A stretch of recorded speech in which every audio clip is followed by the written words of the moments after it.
Nice to see you, Mary and Sandy, Michelle, Opal, Natalie, Effie, H. Patton, and Lucia.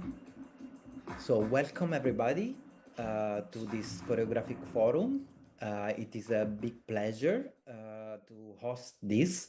My name is Sinibaldo De Rosa and I am co-chair of the Society for Dance Research, an organization that aims to develop and push for the practice and research of any kind of dance based in the UK, but with an eye throughout all over the world.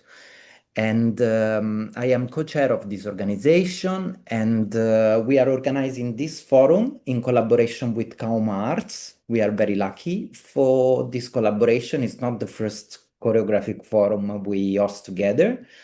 We did 2 or 3 before, all very pretty successful. And we are very lucky to have Mercy here with us. I don't know, Mercy, if you want to say anything now or later. Perhaps later. All right. Yes. I know she had a busy day this far and busy weeks lately, so let's give Mercy also a little breather. So we try to organize 2 choreographic forum per year. This is our summer edition, so look forward because most probably we will have one around October or November. And normally we used to have these events in person. Normally they were happening in London. Then indeed throughout COVID time and also collaborating with Kauma Arts, we started to work more on hybrid forms and also working a bit more on dance films or audiovisual material. And now this is the second time we do a choreographic forum fully online, and I think that this is a very good format because it allows us to engage with people throughout different places. Very often the pieces we discuss are also touring in many different places, so there is not so much a point to just do it on, especially if it's in London. I mean, we are trying to decenter and to reach out to more people and audiences. And so I have to, first of all, apologize because we don't have our respondent, Professor Robert Beckford. He messaged us earlier today. He had some unforeseen family issues, so he's not gonna join us. And he's a theologian, and he would be looking at grid, at this piece that we are gonna comment on through his angle of being a theologian working on climate and social justice and issues related to reparations. Unfortunately, we don't have him here, but we still decided to go on. And we are very lucky to have a very flexible Funmi Adewole Elliott, who last minute decided to change the gear of her participation, and from being a chair of the session, she's now gonna contribute as a respondent. And I stepped in as a chair for this session, so bear with us if there are some last minute changes, but I'm sure this is gonna be still a very inspiring conversation. So just quickly, the Choreographic Forum, as you might have attended others before, I'm not sure, but is a platform indeed to discuss choreographic work that most of you, I imagine, would have seen either live. The piece has been touring recently in the UK, or also we provided you a video recording, which also can help to kind of inform our discussion. But also, if you didn't watch it, you are very welcome to join and contribute and ask questions. And nobody's meant to be necessarily an expert on the piece or have the right word on the piece, but indeed this is a forum format where everybody is welcome to contribute.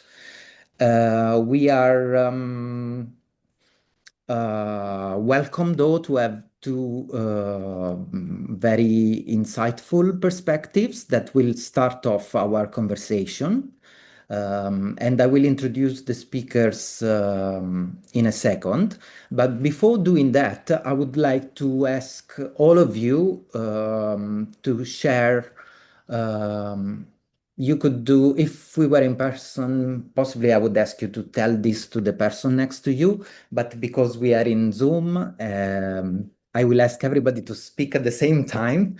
No, I'm joking. No, it would be good if anybody wants to say something about where you saw grid, if you saw it in this recent tour, this recent iteration, but this was also a restaging, or if you've seen it years ago, if you've seen the video, and any kind of fresh feedback that you want to share before we hear from Funmi and Akosua. This is also to avoid that we are necessarily kind of over influenced by what they will tell us. It's good to kind of have any engagement right away. So if you feel like sharing, please, or tell it in the video, in the camera, or also put it in the chat where you watched it. Is there anything that maybe just a word or a sentence that you would like to share about Bawren Tavaziva's grid?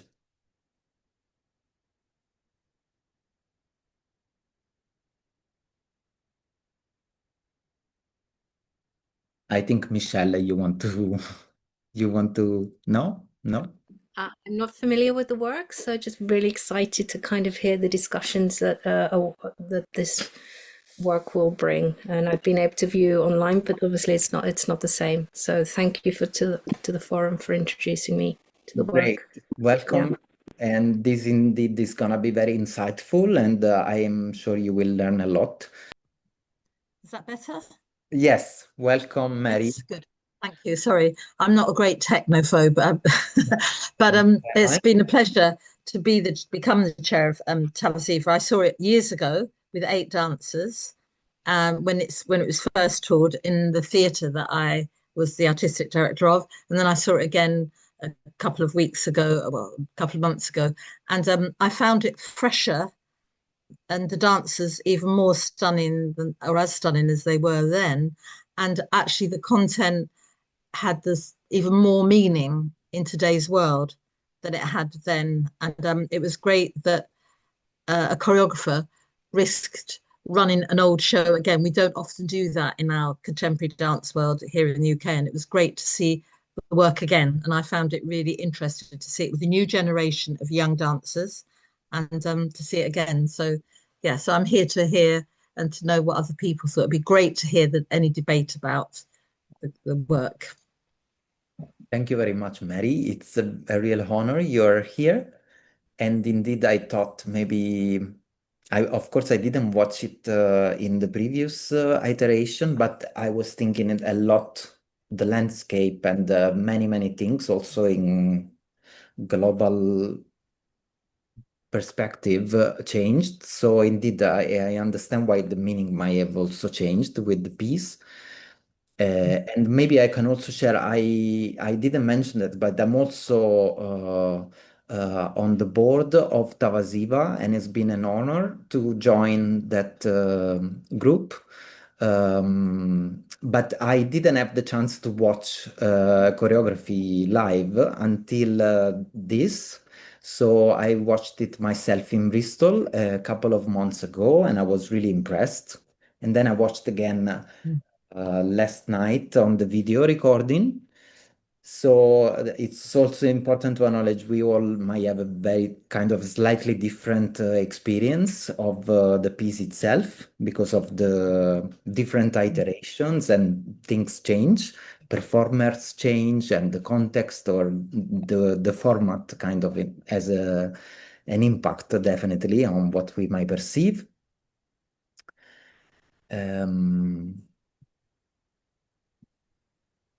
I I don't know if anybody wants to add anything else. So we move on with hearing from the speakers. Opal, yeah, welcome. Hello, everyone. Apologies, I only just got my granddaughter just to sleep, but this is the only place that she can sleep, so apologies. Wow. So I've never seen the piece before. However, I saw it in rehearsal a couple of weeks ago. So it's quite interesting to see it, certainly with these new eyes that I have of the piece. So I don't really have any preconceived ideas about what it was all about. But in terms of just watching it from a technical rehearsal point of view and being quite up close and personal, it was quite visceral.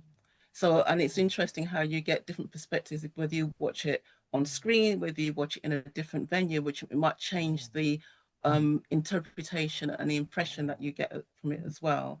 And I think the reason why I was keen to be here, apart from that she's snoring, was to find out what the piece represents from a theological perspective, because that's quite a new area for me to have a look at a dance within that as a framework.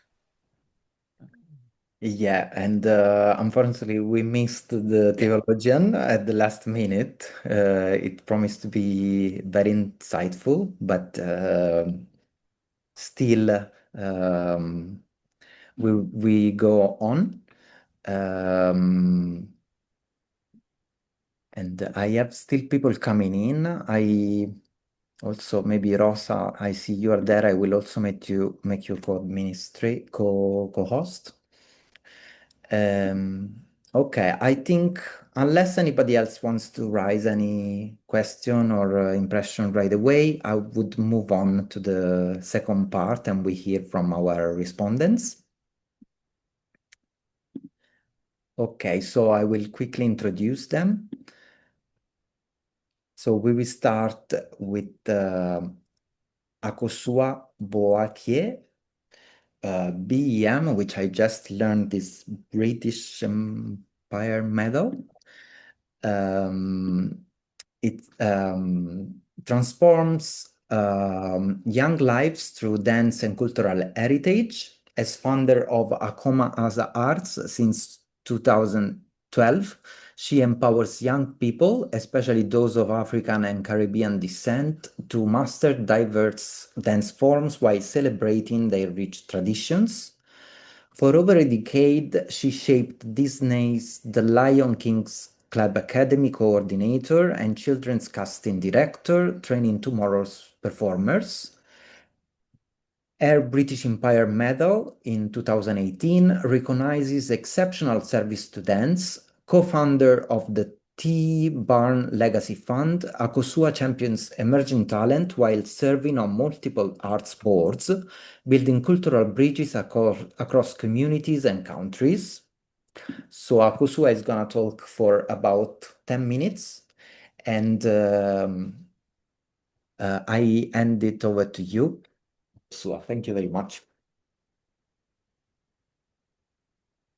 Thank you very much. Hello, everyone. I had the pleasure of seeing Tavaziva's screed at Peckham Theatre and then later on at the RAD. And it's a piece of work that, as was said earlier on, sits in a very relevant way in the present, today's world, as it does for me in my observations, also be it of the past, when we start looking at our physical, creative, artistic expressions, our political, physical expressions, and what the body holds on to, the memories the bodies hold on to when we start looking at colonial past and colonial present. And in my view, this work really presents what I have just communicated by way of the dancers. For me, when I looked at the dancers, a very, very, very striking hold of what was extremely refreshing in looking at a piece of work with such skilled, athletic, powerful, spiritually expressive dancers who had embodied the characters that they have built and developed through the work with Bawren, but at the same time sat with Tavaziva's body and physical language and musical language. When I talk of their physical language, is multifaceted. We are looking at where he draws from African dance forms, our contemporary dance language forms, the ballet, capoeira, and the elements of breakdance. And I found these dancers to be extremely connected in the synthesis of these particular movements. And this was something that was almost like a reclaim in the way he's communicating and how he's worked with these dancers, a sense of renaissance, if you may call it that. And as we shift into talking about the physicality and what was mentioned earlier on, how the bodies remember, they hold on to this individual and collective trauma drawn from lived experiences. And it's almost as if to say, for me, the dancers were particularly possessed with history, this history that channels a connection of cultural knowledge, where storytelling becomes a key through their physicality, through the music, through their connection with the culture that is being communicated. And that is almost the interchange between, if we look at Africa as a whole, as a continent, and we look at the West and how that imprints on an individual and how that individual reinterprets that through whether it's emotional intelligence, whether it's a political voice, whether that simply sits in the creative language and so forth. And as the dancers communicate this piece of work and so forth, you see athleticism, power, strength, and that is cleverly communicated by individuals, but also at the same time by collectives as they show, be it for me, there was times when I felt there was a sense of oppression being communicated just through sheer power and sheer resistance in the work. And this was also communicated seeing dancers. I did not see male or female dancers. I saw dancers as human beings, as individual. Why did this come about for me? For me, it was based on their overall physicality and how they matched each other as they worked. Each pushing, pulling, lifting. The piece was created in such that it ate the space that it was working in, as if to say the space in itself was not enough. And this element projected for me when it looked at greed, as greed sets itself within this piece and as it eats up the space. If I look at it also going back in time, and as I looked at the colonial element of how greed set itself up within the relationship of the West and of the African continent, it just almost set a certain kind of intensity that was mirrored in how the piece was crafted on that particular stage, how the bodies in a provocative way, just shifted across space, expressed themselves as if to say they were taking up space, they were eating up space, and it just for me also showed excellence, this essence of excellence. But as they moved, my relationship with the space was like there was theft taking place.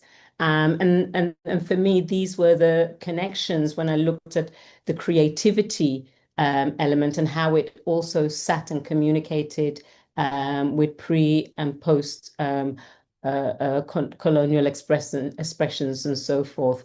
For me, the spirituality aspect of the work that communicated very much, at times it sounded for me very biblical, at times it was like it was mourning the spiritual intensity of an individual's experience, but at the same time of a collective historical trauma and experience that just sat very heavily and deeply, but at times also quite lightly within the work as a whole. And it moved quite seamlessly, the connection, be it of the music and how the dancers interpret the individual and collective aspects of the characters and how they intellect athletically, how they use the spine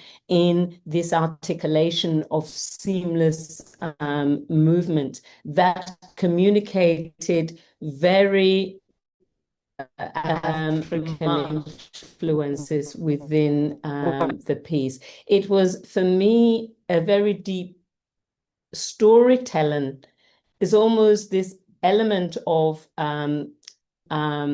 imprinted from his travels, from his lived experiences, and imprinted onto these dancers who, I guess, as active agents, be it with their bodies, with their psychological intelligence coming into them as thinking dancers, and really becoming storytellers using the story that the music is telling, the story that the lights are telling, the connections with the prints, be it also on the costumes that were worn.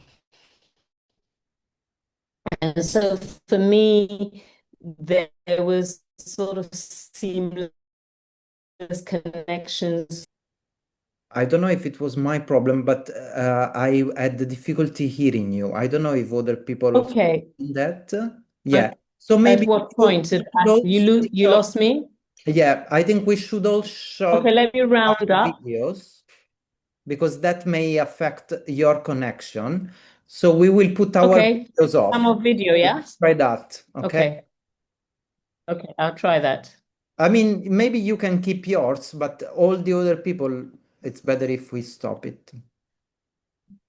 Let's try like just jumping back a little bit into the physical expression and the artistic expression and technical expression of the embodied renaissance of the work. When we start to look at the articulation and the rhythmic flow of the spine that is seamlessly and continuously embedded within there, the trauma that is communicated through, for me, as watching it through explosive athletic power, and the sort of the contemporary resilience that is expressed through the various transitions as the episodes of the work communicated and expressed through the stage with the different characters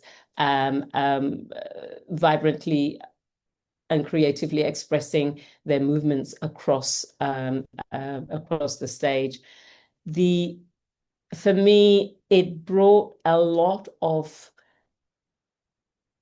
emotion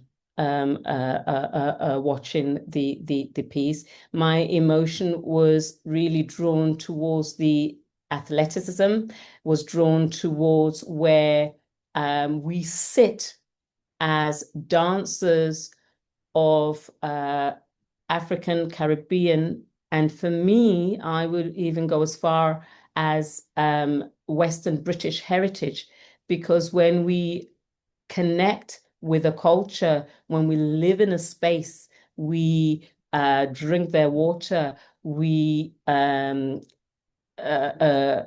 to their schools and are connected through eating, whether it's food, whether it's just fully immersing ourselves in an environment through music, through fashion, we become very much part of that fabric of that culture. And there's a continual power play within this essence of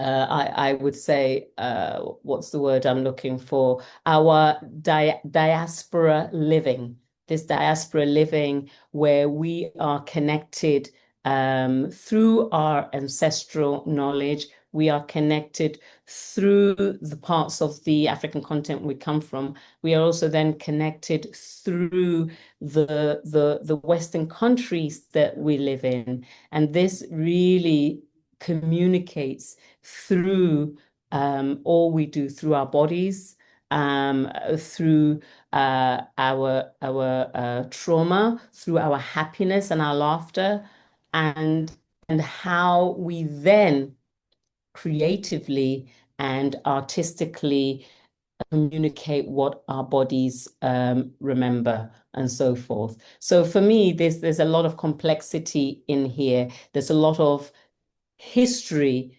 through the element of a power play communicating here and into the language through the music, the language, physical language through the music.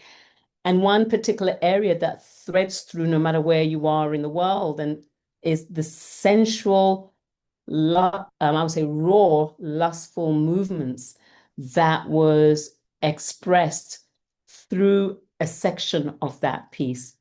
And it's interesting to see that because as I watched, I looked at how, or I started to think about how this exchange of power through the West, through Africa, through how we were viewed at the time Christianity was taken to the African continent. But yet over time, when you look at the colonial practices of the exploitation that was thrown into the African continent, it seemed as if to say, when you look at the morality of things, what was being deemed as almost negative and seen of Africa and its people was being expressed by those who came, be it to colonize the continent within itself. And this, for me, fed through lust, fed through greed, and looked at the moral justification and the economic exploitation and the sensual, lustful exploitation. This, for me, was communicated through the raw movements that was revealed in the in a particular section of the work. And what also struck me really strongly was very much the mourning duet that took place, that was really representing, for me, it's almost like historical grief lost, and that essence that connected us in unity, in oppression, in that collective aspect of shared history. And I'm going to pause there at this point. Thank you very much, Akosua. I'm sorry for the technical issue, but as it's also written in the chat, we indeed could understand what you were talking about. And you spoke about a lot of things, a lot of elements. I took some notes, maybe for the sake of time, because I thought we would be more comfortable, but I realize we are already quite ahead. I will just introduce our second speaker and give the floor to her. You may know her already. It's our own Dr. Funmi Adewole Elliott. I'm very happy to say she joined the executive committee of SDR recently. She's a performer, dramaturg, and academic. She holds an MA in post-colonial studies, and this will, I expect, inform a response, and a PhD in dance studies. She worked in journalism and TV production in Nigeria before transitioning into performance after relocating to Britain in 1994. She toured for a decade with mainly physical theater and African dance drama companies while working as a dance advocate within African and diasporic dance and the independent dance sector. She played a key role in the Association of Dance of the African Diaspora from 1994 to 2016, serving in various capacities. In recognition of her contributions to reshaping perception of Black dance in the UK, she received the Lifetime Achievement Award from One Dance UK in 2019. Following her PhD, she lectured in dance at De Montfort for 8 years. Her research includes dance as a profession, Black British choreographers, African cultural production, embodied creativity and storytelling as performance. Now working as an independent artist, she also leads Enact Arts, a community interest company. And as I said, she's been super supportive and generous in changing the gear of her contribution, and she's gonna offer a response. So Funmi, welcome, the floor is yours. Thank you very much, Sinibaldo. Thank you very much, everyone, for being here. It's an opportunity and an honor to share my thoughts about this piece. I stepped in as Professor Beckford was unable to come, and so I did a little bit of research around to provide maybe a more socio-cultural context, which I guess he would have spoken about. Akosua has already spoken very eloquently about the African contemporary dance form and how it appeared, how it informed the performances of the dancers, and how it compelled and revealed, explored the theme. So I won't talk much about that. Instead, as I said, I'll try and give a more sort of social political context to contrast, as we guess Professor Beckford might have done. So I started with what is greed. And if you look at a simple definition of greed, it's a very strong desire to want more, especially of food or money. And in a political sense, it would stem into power, control as well, and of resources. And so when we come into a political sense of greed, we are thinking of something that is systemic. And looking at this production, watching it, I saw it for the first time. I didn't see it when it had 8 performers. I saw it for the first time when it had 5 performers at the Royal Academy of Dance. I thought very much of the political, because the main dancer, or the protagonist, I would say, wearing red where others wore white, suggested a leader and a group. And so the piece made me look towards that. Another thing the piece did, just by its title, Greed, we do think of the seven deadly sins, some of which Akosua has already mentioned. But the 7 deadly sins is a concept that was developed in the early church. It's not actually in the Bible per se, but it's how religious leaders interpreted what they saw in the Bible to give a creed to the church. And the first monk to bring this idea forward was Evagrius Ponticus in the 4th century, and he listed 8 evil thoughts, and then Pope Gregory the First in the 6th century brought it down to 7. And within the 7 deadly sins is pride, lust, envy, gluttony, wrath, sloth, and greed. And we can see in the production that Bawren does work with the idea of these 7 deadly sins in the background.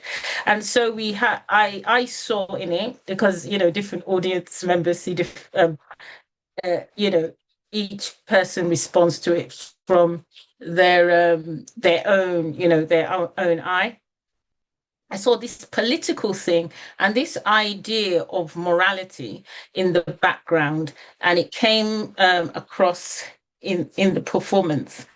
And so we have protagonists wearing red and the other dancers wearing white. And there was a continuous play all the way through the production of this color of white and red. And red generally suggests to us ideas of danger or passion or blood. And so to see somebody dressed in red influencing a whole group, you think about the political leader. What happens if you're in a political situation with a leader that is driven by greed? And how does that leader's input create a system in which greed thrives? And where you see greed, there will be the other deadly sins like pride, gluttony, wrath would also exist. The piece has quite a strong world. If you were to imagine the piece as a world, it's very strong, and that world comes across for me very strongly in the vocabulary, as Akosua has really pointed out. Like, it's just in the sheer power, athleticism of the movement, and the things about the vocabulary that really caught my eye was the way that the dancers walked when they were not dancing. It was usually either in a hunched up manner or chest puffed out. They usually had fists or hands flexed at the wrist. They stopped, very often in a very wide-legged stance, and the movement was very serpentine.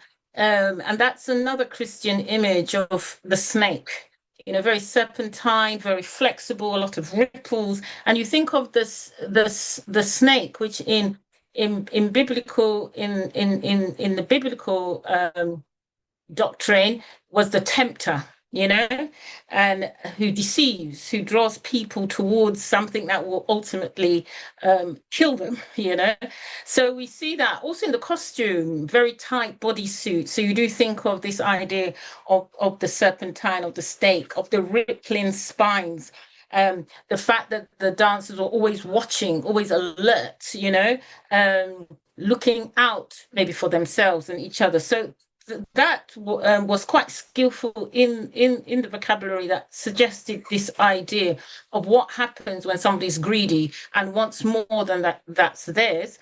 And even rather than develop what's their own, they want it easy. They spend all their time developing skill about how they can get somebody else's thing, Also in the music, I found the music... the music made, you heard choral sounds, all the way through. It was almost like a soundscape, but within that soundscape, you could hear something that sounded choral, also reflecting that idea of the Christian ideology of greed. You heard organs, slight sounds that sounded a bit like Catholic Mass, also sounds that reminded you of South African gospel. At one point, there was the chant 666 666, and if you know of biblical doctrine, 666 is the number of the Antichrist. And it had almost like a reggae feel when 666 was chanted. And we know that reggae is often a sound that goes with uprising, protest. And also we have traditions within Caribbean music where the singer is the person that speaks back to power. So there were clashes, there were cymbals and echoes, and this was quite subtle. It's sort of there in the background, but it creates a world where there is, where there is struggle. And then you have, I've already spoken about the costumes, but then you have the formations, and the play between the main character, or shall I say, the protagonist wearing red, who immediately I thought, oh, this must be the political leader, who is extremely powerful and flexible, but walks in this sort of hunched position, looking out to the audience, almost threatening, like, come for me, I'm ready for you, that kind of threatening gait. And in the first duet, which opens the show, I was looking to find out who's dominating who. It wasn't always easy to find, to think, was the person in red trying to dominate the person in white or not? It seemed to represent to me an internal struggle. But as we went on, you found that this person in red seemed to influence the other members of the group, and people were moving in a very similar way. People were moving in very similar ways. So I was wondering who's for, who is against. It wasn't always clear to me, but it really made me sit on the edge of my seat to try and understand the power dynamics within the group. And I began to see the person in red, maybe it's my imagination, as beginning to influence the group and cultivate a sort of cult of personality around herself and get people to behave in certain ways. And if you look in history at dictators, Saddam Hussein, Hitler, for my country, Sani Abacha, they grow up the ranks, gradually creating people who will follow them, groups. They create a group around themselves that will follow them.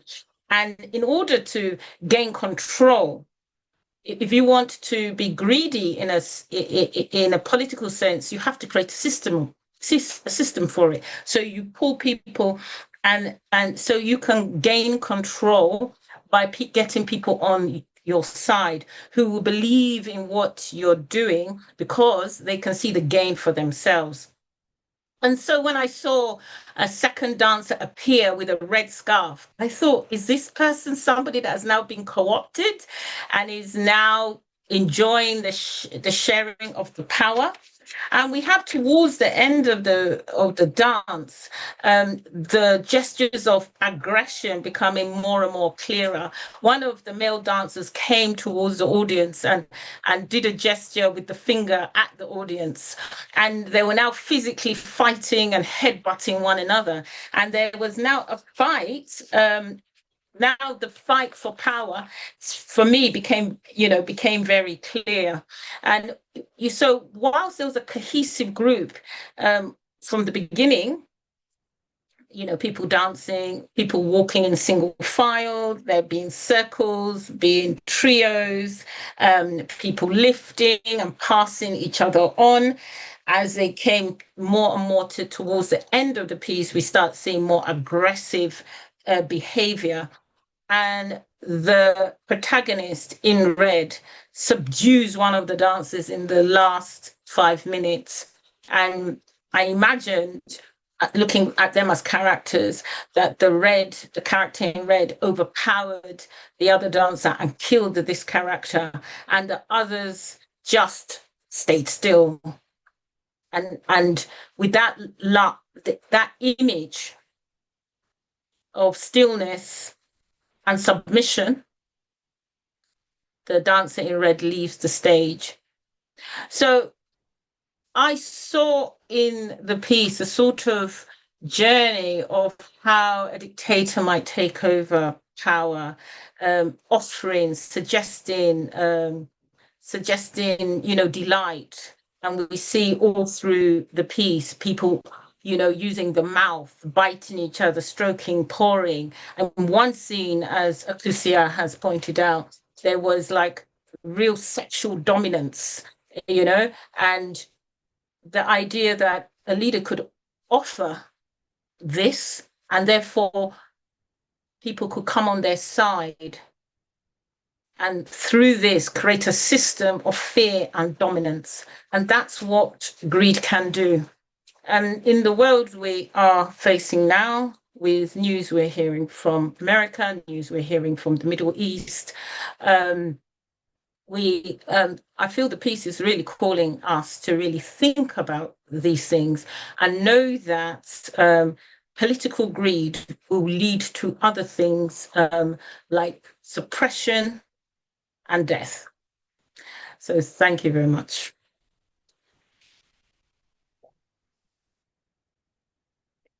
Thank you very much, Funmi. It's very insightful response. I'm sure that people who didn't watch it will be very curious to go and watch it now. And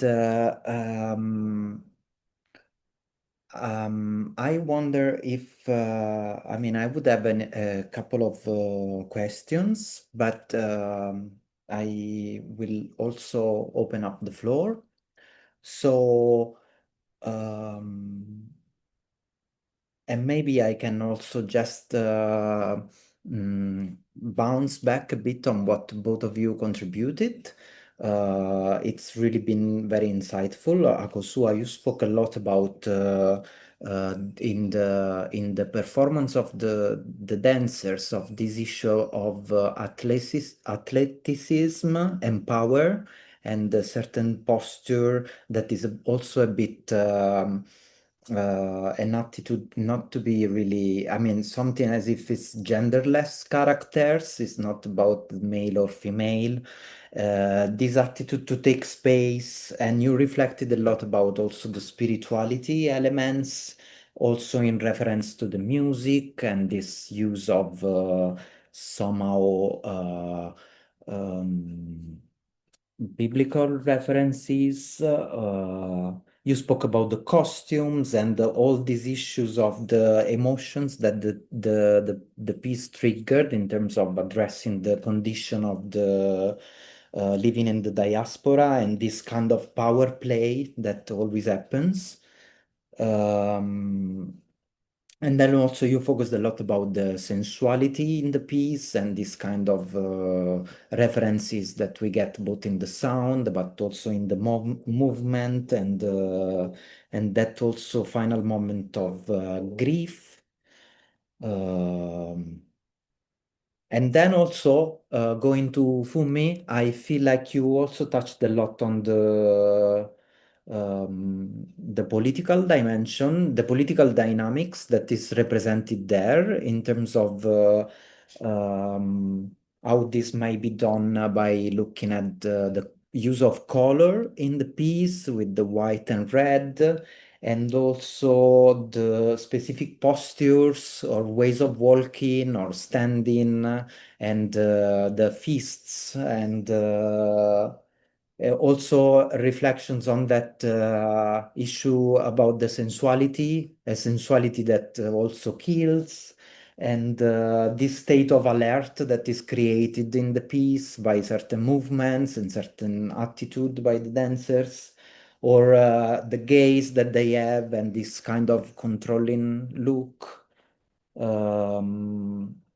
And then also you spoke about the music, and you made, I mean, of course, I wouldn't have spotted that, but some references to the number 6 or the reggae music, and this issue of domination, how it happens on different levels, and the kind of also, I found very interesting how you spoke about this issue as not potentially like potentially also an internal struggle that it's happening between different parts who conflict with each other and not necessarily.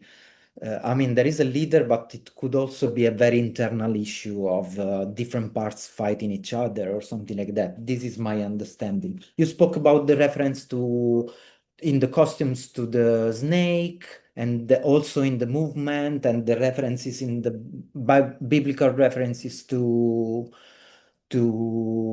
sensuality and the danger associated with it. And then also you spoke a lot about this power control dynamics, and now this could speak so much about the present moment and the crisis, the terrible crisis we are living through. And ways how dictators may gain control and representation of that. So I'm really, really overwhelmed by by that much, and maybe there is right away a question I would like to ask Funmi, because we hosted you in during the AGM in March, where you gave an overview about the development and concept of dance of the African diaspora in the UK. And I was thinking back about that talk and that provocation that you give, which, by the way, is available on the YouTube channel of the Society for Dance Research, if other people want to check it. I wonder, how would you position the work of Bawren in this landscape, and in relation specifically to issues that you touched about in that talk on professionalism and community? Thank you. Yes, during the provocation I brought up actually was that, don't we need a history of dance of the African diaspora as a professional practice? And the reason why I'm saying this is that because dance of the African diaspora is a huge category, and it's not only huge in terms of the range of dances and dance forms and dance techniques and practices that could be classed as dance of the African diaspora, but it's also huge in terms of the context that we perform dances of the African diaspora. We perform them in social contexts like house parties, family, weddings, funerals, within religion, as well as on stage. So that category covers dance in various contexts as well. However, I'm advocating that we have a history of how it has developed within the professional context. I feel that it's time that we start looking at how choreographers, teachers, dramaturgs, different kind of professionals work with the form within the theatrical context. So for me, saying professional context is not to give professional dancers a hierarchy above the social dances. I am not considering them higher in hierarchy. I'm just saying that they have a different application. Context has different functions. Looking at greed, for example, and if we look at Bawren's handling of movement and generating of dance vocabulary for the piece, he doesn't use African dance steps per se, although one can argue that they might have seen some. I did see some African dance steps in the piece, but in general, it was more the underlying techniques from the dances in it. The low center of gravity, the different qualities of moving, like the rippling spine, the use of flexed wrists, these kind of even flexed wrists, pointed hands, these and the way of moving with music, even though it was subtle, these come from an African root. He's a very different choreographer, for example, to a choreographer that might work in the ballet style, that you might see in Francophone Africa that use the dance forms. I think both are valid. I think both are valid because of what they do on this within the professional context and within the stage system. But how do we document this? How do we pass this knowledge down and transmit it as a training if we don't have a history that recognizes that there are different methods of choreography for performance? So my provocation is we need to give the professional context, the theatre context, the dance practice context, its own historical and theoretical basis, so that we can start recognizing and developing a language to describe the choreography and also develop choreographic methods that can be transmitted within school systems and within companies. So that was my provocation, and that's how I feel that greed actually underlines that, yes, there's a need to capture this. Thank you. Thank you very much. Thank you. It's very enlightening. I have more curiosities or questions or things that I would like to discuss, but I wonder if anybody would like to jump in or bounce on the responses we heard. If you want to share anything you might have noticed. I see Jane there, open their camera. Very nice to see you, Jane. Do you want to contribute? Yeah, just to say that was really wonderful to hear you two respond. I only had a very quick look at the video, so I'm excited to look back now in more depth. But I suppose just a couple of things I want to say is, like, for me, it's like there is such an unwritten history of the last, I guess, quarter of a century, half a century in the UK. Because that kind of British post-colonial context and how it changed dance. Do you know? I think it froze. Or I mean, just needs theorizing. And then also, this might be me watching a piece very naively the first time through, but I just wondered if anyone else, because I immediately saw the character in red as the kind of colonial influence.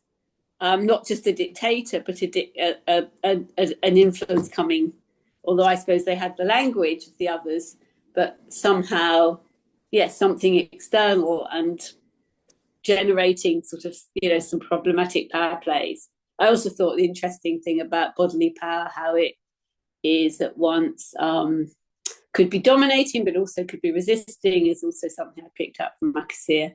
So there's not really questions. It's just really a say thank you to both of you. Made me think, and just I suppose a curiosity. Did anyone else have that immediate response to the character in red, or was that just me?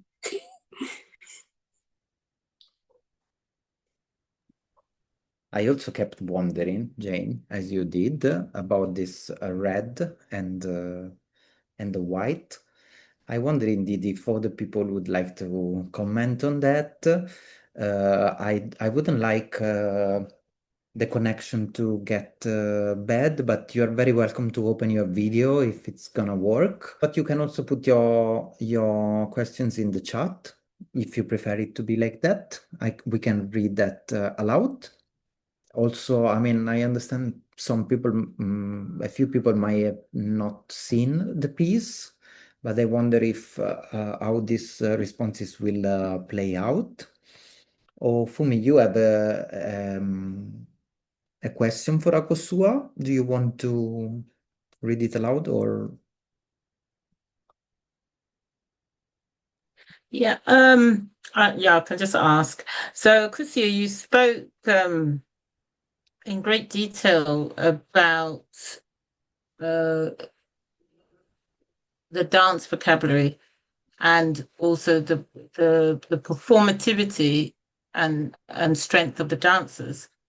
And as yourself as an educator, I'd like you to just say a little bit more about what you see the challenges might be to transmit this kind of material or develop dancers on a wider scale that can perform this kind of choreography.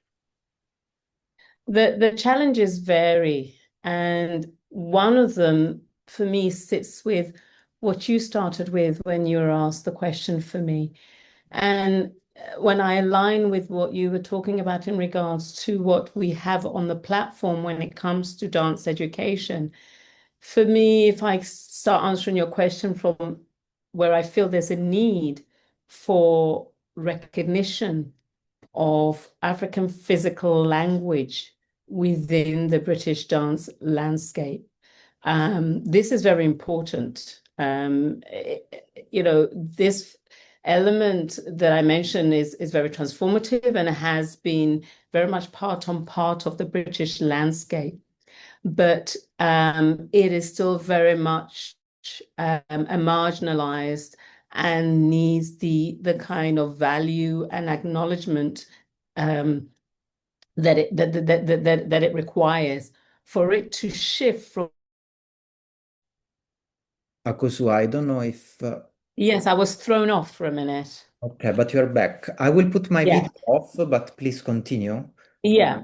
And when I started to talk about that richness of the form, which we very much saw in the work of Bawren, the groundedness, the polyrhythm, the oscillations, the flow of Renaissance, and the sort of physical, spiritual intentions. These are all the language of the influences and so forth of the African form. And some of the challenges we are, if I speak particularly of someone like myself working within the sector, is this aspect of lack of recognition, lack of value within the broader British dance sector and so forth. And this element where the work and the technical aspect is not recognized as a technical form or as a refined form that is respected. So when it's working alongside our ballet forms and our contemporary forms within the British landscape, a form like the African form, without the kind of support it requires, does not stand or not given the opportunity to stand well and rooted within education. So for me, having skilled trained dancers in all the generations that we sit in. It's not saying that those of my generation and those who have come before me were not, but at that time the barriers does not enable the practice, the pedagogy that many of those held to be able to embed their work within the educational, the theatrical, and the sort of performance platform. So for me, some of the challenges, funding is a huge aspect, that where the funding landscape in funding companies that are led by those of African and or Caribbean heritage is not equal. It doesn't, there isn't a balance within that at all. Also, when you take a look at the institutions, it's only now since post-COVID that many of the recognized institutions, conservatoires and universities are delivering work that is influenced by those who draw from the African and the Caribbean heritage and so forth. So much over the years, excellence is and is still being demonstrated in the work of those influenced and rooted in African forms and the communal memory within their work. But it's very much about the support, the sector, the country is willing to give. There are many artists who have left from practicing their pedagogy and moved on to other work, whether that's within the arts or outside of the arts, simply because there isn't opportunity to be able to communicate. Tavaziva is one of the very few who, in his embodiment of his memory of his work, his culture, and his heritage, both what is influenced also by his work here and his stay here in Britain, is one of the very few that is still going. It doesn't necessarily mean that it's easy, but for someone like myself, practicing this form, funding is a huge element of it. Recognition, value, visibility is a huge element. And I'm hoping, for me, that sort of just touches on the surface of answering that question. Thank you. Thank you very much, Akosua. It's very important points, and I see Mercy open their camera, and Mercy, if you want to jump in.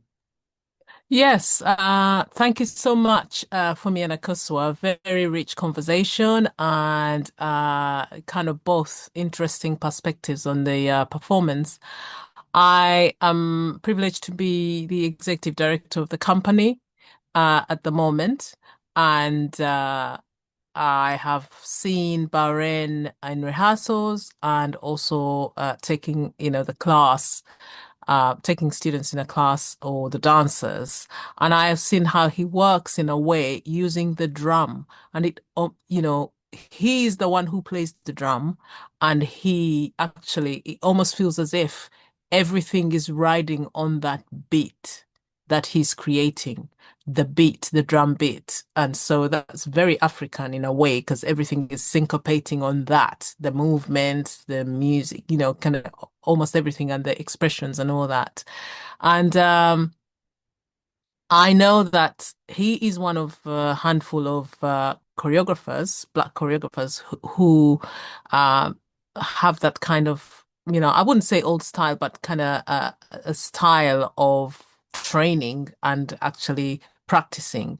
So I just wanted to ask anyone, but the respondents as well, Akosua or Funmi, and anyone in the on the screen, to talk, to probably talk about what they think about that, because he's also one of a handful who makes his own music, and creates his own music while, for the dancers and for his pieces. He has 14 pieces in the repertoire at the moment. That was a long question, but I hope somebody can pick up and understand the question what I said. The issue of the music, indeed, composition. I wonder if anybody wants to pick up on that, or our respondents. And also, I'm aware of time, so I would encourage you not to wait too long before you say what you want to say. I'll give a brief answer. What I found out when I was doing some research on Black British choreographers, and I speak specifically about Ama Ray, formerly known as Sharon Ray, and Robert Hilton, is that they devised some choreographic methods, and the choreographic methods they devised included music as part of the device. Sharon was particularly interested in improvisation to jazz music, and she developed a methodology that taught dancers how to improvise, even using modern dance technique, not necessarily jazz technique, even using modern dance technique to jazz music. Robert Hilton also developed a choreographic method that related to how he would sample different types of music together, and so that the music would create almost like a score that he would improvise to. And even John ZD had a methodology which he created called lyrical motivated movement, which used elements of rap like a score. So they were creating contemporary choreographic devices, but incorporating music. And I do believe it's because many African dance forms are fused with their music. So if you say bata dance, bata music, it's a one. Maybe within the dance studio we separate it, but usually it's one. And it seems to me Bawren has developed his own way of using music, within the choreography, so that even though the soundscape was not heavily percussive, we see this very strong engagement with rhythm in the bodies of the dancers. So I think these are some of the things that get lost, because whilst we're doing, whilst we're doing contemporary dance from an Africanist perspective, there's so many things that choreographers are devising and using and creating, which is inspired by the culture, not exactly the culture, because it's not a replication, but inspired by the relationship of music to dance, which we overlook. We sometimes just say, oh, they've taken one movement from Graham technique and mixed it with another movement from hip hop. But it usually goes beyond that. There's usually much more thinking and crafting that to create devices that happens that gets lost. And I think the fact that Bawren composes his music puts him in, as a choreographer who sees music as definitely part of his choreographic process.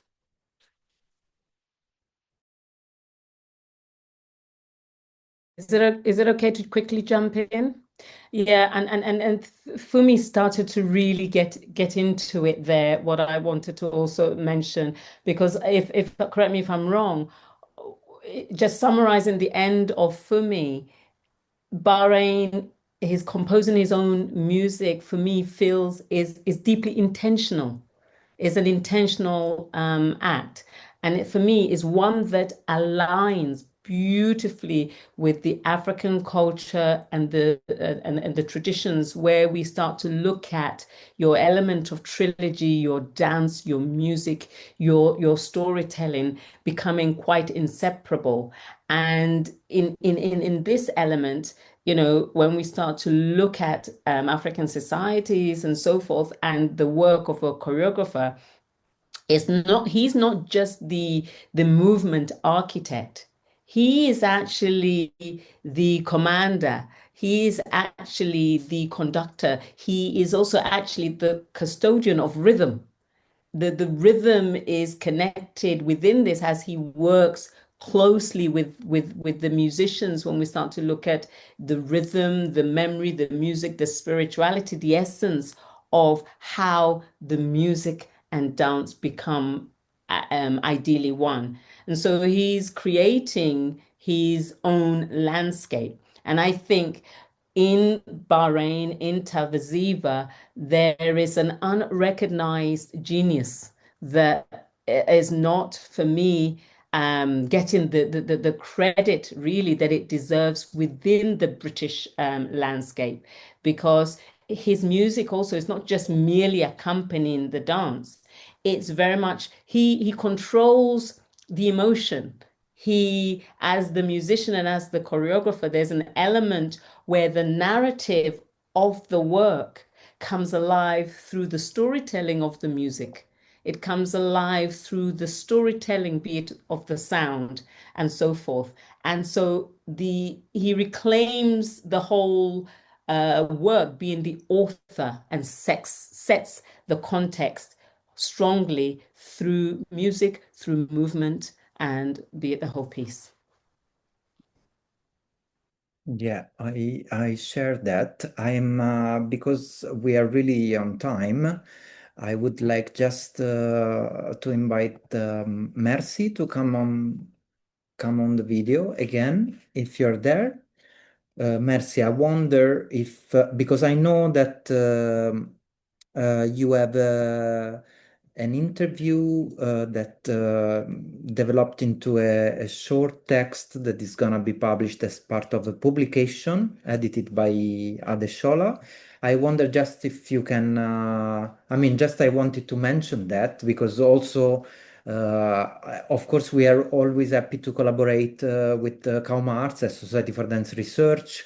And this is important work. It really addresses many of the things that Adeshola's work as well, and she's been with us in the previous Choreographic Forum, and potentially we look forward to having more. But that publication sounds also very important, and maybe just it would be good to give Yeah. anticipate what's gonna come up. Yeah, thank you very much. And I think in this room we have somebody who's on the panel or the editor, Hopo Romans. I think she's one of the people who is working with Adeshola on the chapter.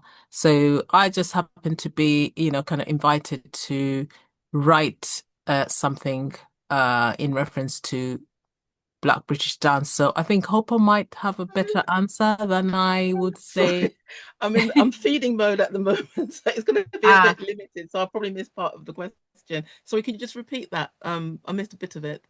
Well, I think it was just talking about the publication that's coming out, and I was going to mention that I wrote a chapter really interviewing Bawren and his style and how he gets where he gets his style. But I think Hopo might be able to talk about the book itself and what your intention was in terms of putting it together. Where do I begin? It's a publication that will come out at some point in this year, and I think it's capturing the voices of sort of Black British experience over the last decades, really, and you could even go as far back as like the last century. And I think what's interesting about this publication is that it captures voices that were lost or somehow sort of disappeared into the kind of British ecosystem. And particularly from the Black British perspective, when we think of dance, there was like an automatic default towards what's happening across the pond. So it was really important to kind of talk about the histories of our own experiences within this within this context, really, and just to give voice and to, in a sense, create a legacy, because of what I find, certainly as an educator, that when I'm lecturing or teaching, there are references made to people. Well, there's sort of very sort of shallow references made to particular individuals, and had they known that there's, had they had their story told to them, it might help them to understand their place within dance, particularly here in the kind of United Kingdom, in terms of Britain.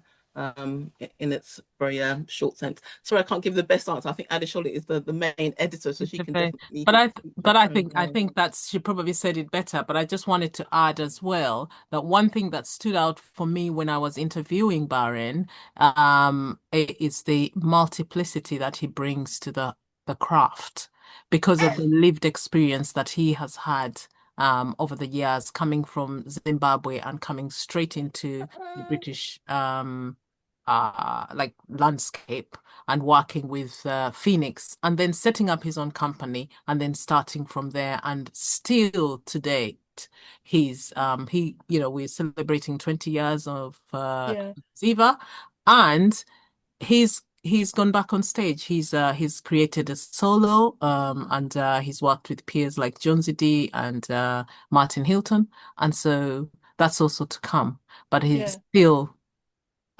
presenting and making work for others, and actually bridging that gap between education and practice as an industry. Yeah, well. I think you touched on the word lived experience, and it's interesting because obviously Jonesy D, they're all my contemporaries, but there's a whole other language and a whole other history even before that as well. And I think hopefully the book, the handbook, when it comes out, will uncover those stories as well, because he came to a point, certainly within the kind of 80s and 90s, where I think culturally the UK was a sort of cultural hotbed, not necessarily within dance, but in terms of music and drama. And a lot of the artists that you see, and I'm sort of casting a little bit wide beyond dance, a lot of the people that we see in the mainstream started at that particular point, you know, at that same time as well. So there is a whole, and it's really good that as a practitioner, he's really benefited with having those. Sorry, every time she hears the phone, she goes, "What's that? What's that? What's that?" So, sorry, apologies. Yeah, sorry. I mean, I'll stop because I think you know, because I'm going to be interrupted again in a few minutes. But just to say that yes, it's really good that he's still working and he's still doing his craft. But then before that, before his introduction, there was a whole there are decades of artists who enabled that for him in terms of laying the foundation within the UK landscapes, which is why it's important for me to make those voices known, certainly within the handbook. And what you will do, you will see his work within the context of the wider landscape. And it's interesting because when he says, you know, now that he's 20, he also says that he's matured. And I hope that the choreography and the respondents talked about the fact that I think it was Marie who spoke earlier, who said that it was presented in 2013 and now in 2025 is a stronger piece, different piece. And so I assume that's the maturity that Bawren is talking about as well. Because as dancers, as human beings, we evolve. And so the work should evolve with us as well, but not forgetting the past. Yeah. So. Definitely. Sorry, I'm just going to have to do a drink for the situation in a minute. Thank you. Thank you so much, Mercy and Opal. We really look forward for that publication. And I'm aware of time, and it's in the evening, and people will have their other